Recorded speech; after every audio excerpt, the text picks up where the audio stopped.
He taught me how the mind works. He taught me how I could shape my mind to attract the things I wanted into my life.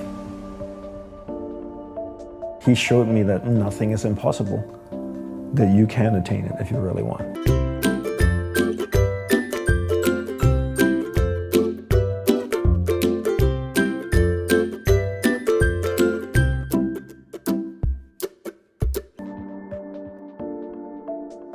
If you want to attract something in your life, you need to understand what that frequency is that you want, and then change the energy in your body to match that frequency. And when you do, you attract that. A lot of people talk about this law of attraction and stuff, but you never really understand it or explain it properly. And I think sometimes the New Age world can just get away by saying all kinds of, oh, the law of attraction, and do this and do that, and it will attract it into your life. But there's no practical steps or actually understanding the science of how these things work. But once you really understand it and then put the hard work into it, these amazing tools have been around for millenniums. Monks have been using it for thousands of years. And you do affirmations a bit different. You kind of have 3 things that you do that makes them special. Concise choice of positive words, clear visualization, and feeling. And feeling being the most important component, because feeling is emotion and emotion is energy, and energy is magnetic. Tesla had the saying, if you want to find the secrets of the universe, think in terms of energy, frequency, and vibration. Everything is made up of energy, and that energy is vibrating at a certain frequency. And your job is to match the frequency of what you want. Because that's harmony, right? If your team here can match your frequency, then you're all in alignment and on the same page. And then you work together. It's like a flock of birds that just flow in harmony. You see them flying in the sky, they never crash into each other. They all fly in harmony. It's like the old radios, right? You tune it, the station is 74.5 FM, and if you get to 74.4 FM, you get static and music. 74.6, static and music. 74.5, perfect music. 74.2, just static. And so your goal is to tune your energy to match the frequency of what you want. And then that's when that attraction comes. Concise positive words, clear visualization, and corresponding feeling. Right? The feeling is emotion. So when I say corresponding feeling, if you want something, you need to match the frequency of what you want.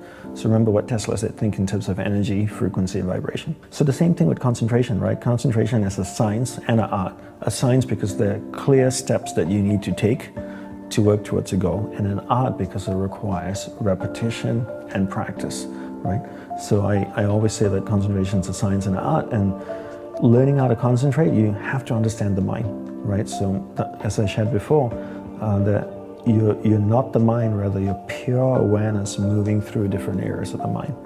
And I define concentration as my ability to keep my awareness on you for an extended period of time until I make a conscious choice to shift it to something else. So most people allow someone or something outside of them to control where their awareness goes.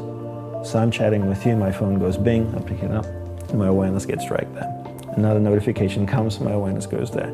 I see a noise out there, I hear a noise out there, my awareness goes over there. Right? So my ability to keep my awareness on you or something for an extended period of time is my ability to concentrate. Your whole day needs to be filled with rituals, and you need to look at your life the same way an Olympian might look at his or her life, where the whole day is filled with rituals. And in the monastery, we meditated as a group for 1 hour a day. That's all we meditated. People always think that monks meditate all day and they're slowly sweeping the sidewalks. But we don't. Meditate 1 hour a day. What are we doing the rest of the day? Gurudeva taught us to practice concentration. Not to practice mindfulness, practice concentration. So if you're speaking with another monk, you give that person your undivided attention. That's what we practice all day. And I think people take a different approach right now. They think, if I meditate for 10 minutes in the morning, I'm good, I'm zen. And the rest of the day I can just do whatever I want to do. And the rest of the day is constant multitasking. So I'm doing many things at once in a poor way. So what do you become good at? You become good at whatever it is you practice. Because practice doesn't have the ability to discriminate between what's a positive practice and what's a negative practice. So if you practice something negative all the time, you become really good at it. So if you practice distraction all the time, 10 hours a day, what do you become good after 6 months? Distraction. Anybody practicing anything for 10 hours a day becomes really good at it. And the truth is, with 24 hours in a day, Most people sleep, 7, 8 hours? So you're awake for 16? And out of the 16 hours, are they only practicing distraction for 7 or 8 hours? Probably more like 13 or 14 hours a day of practicing distraction. So if you do that 7 days a week, imagine if you practice playing the piano 14 hours a day, 7 days a week. How good would you be after 6 months?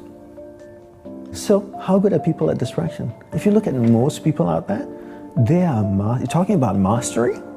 They have mastered the art of distraction.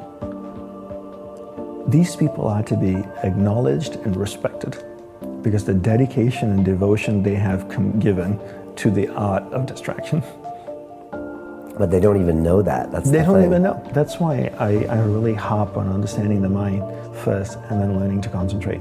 Because I feel if humanity can learn to do this, they can be better athletes, better artists, better martial artists, better singers, performers, sports people, engineers, doctors. Because at the center of success is your ability to harness the power of mind and direct it in a single-pointed focus towards one thing. Stay with it long enough so that you can come to solutions, create beautiful things.